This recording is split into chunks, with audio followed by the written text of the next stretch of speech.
नमस्कार, आप देख रहे हैं दिल्ली ग्लो न्यूज और मैं हूं आपके साथ मानवी ठाकुर।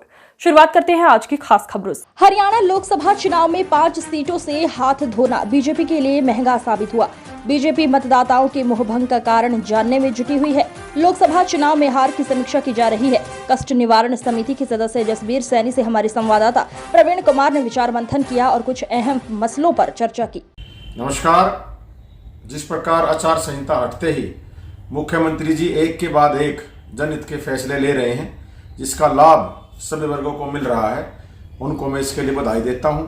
और एनडीएस और प्रॉपर्टी आईडी जो एक गंभीर समस्या बनी हुई थी, जिसका शायद लाभ भी विपक्ष को लोकसभा में मिला, उसके लिए मंत्री जी ने जो संज्ञान लिया है, मैं मानता हूं कि उसमें और भी गुंजाइश है।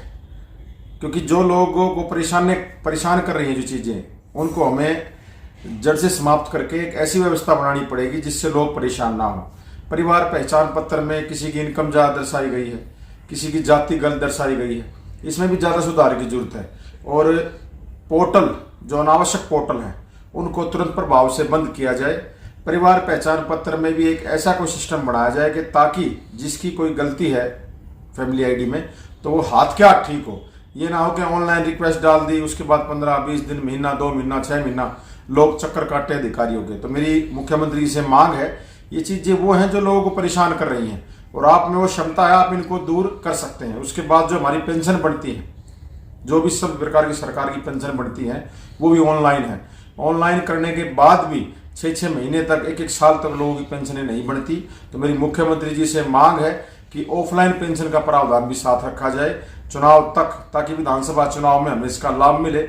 विपक्ष ने कुछ नहीं किया लोकसभा चुनाव में, सिर्फ जिन चीज़ों से लोग परेशान थे उनको बनाने में वो कामयाब हुए, झूठ बोलने में वो कामयाब हुए, लोगों को अपने साथ जोड़ने में कामयाब हुए, और जिसका नुकसान हमें लोकसभा चुनाव में 5 सीटों का हुआ। तो मैं मुख्यमंत्री से मांग करता हूं, जो बातें तहसील में आप चले जाएं, रजिस्ट्री की बात हो, बदर की बात हो, वहां भी पूरा भ्रष्टाचार है। तो इन चीज़ों को, जो अनावश्यक पोर्टल हैं, उनको हम समाप्त करके हम कहीं ना कहीं जनता को राहत देने का काम करें, ताकि आने वाले विधानसभा चुनाव में हमें इसका लाभ मिले।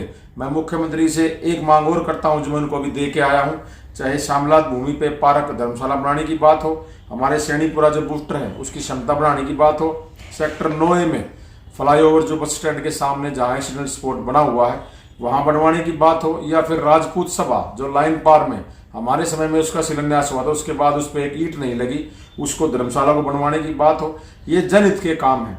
मेरी प्रार्थना है मुख्यमंत्री से, 3 महीने का समय हमारे पास है, अगर आप इन पे काम करेंगे तो निश्चित तौर पे हम जो लोकसभा में हमें नुकसान हुआ है उसकी भरपाई हम विधानसभा में कर सकते हैं। समय समय पर मुख्यमंत्री से मैं मिलता रहता हूँ, आगे मिलते रहेंगे, लेकिन मेरी ये मांग है कि जिन समस्याओं को लेकर जनता परेशान है उनको तुरंत प्रभाव से आप हटाने का काम करें, ताकि जनता का माहौल हमारी पार्टी के प्रति बने और विधानसभा चुनाव में हमें पूर्ण बहुमत केंद्र की तर्ज पर मिले। धन्यवाद।